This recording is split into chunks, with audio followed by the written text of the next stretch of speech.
Well, guess who's back, Johnny? Shady's back. Tell a friend. And his for and his 100th season. Yeah, that's right. Lesean McCoy is who we're talking about when we mean Shady.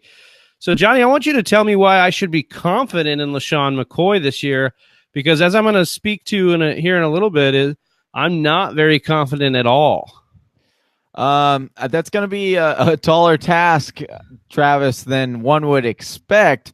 I wish that I could sit here and say that I am super confident in Lesean McCoy.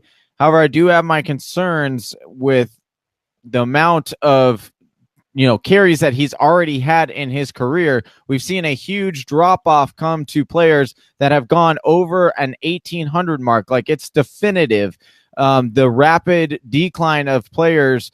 And we've kind of started to see it last year with Lesean McCoy.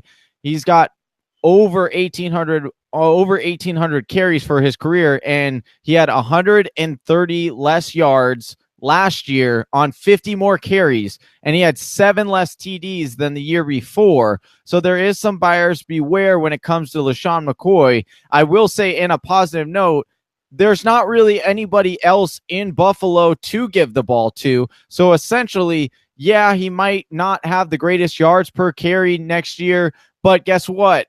He's going to get maybe even close to 400 touches next year because there isn't any other option up there in Buffalo. Travis, what are you thinking, and what are your concerns when it comes to Lesean McCoy this year? Yeah, I mean, you mentioned there's nobody to hand the ball off to. There's nobody to throw the ball. There's nobody to throw the ball to. Shoot, there might not even be an offensive line left. I mean, you just look at last year, Tyrod Taylor exits, right? Then they lose 3 offensive linemen, Cordy Glenn, Richie Incognito, who retires, and then Eric Wood.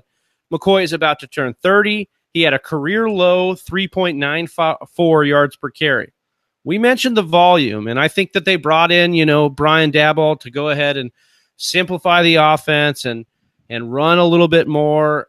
If you look at the coordinated offenses that Daboll's had, 3 of his 4 previous offenses have finished top 6 in rushing attempts. So the volume will be there based on the fact that there's nobody around him and the fact that he's the only guy. But how long is that going to keep up?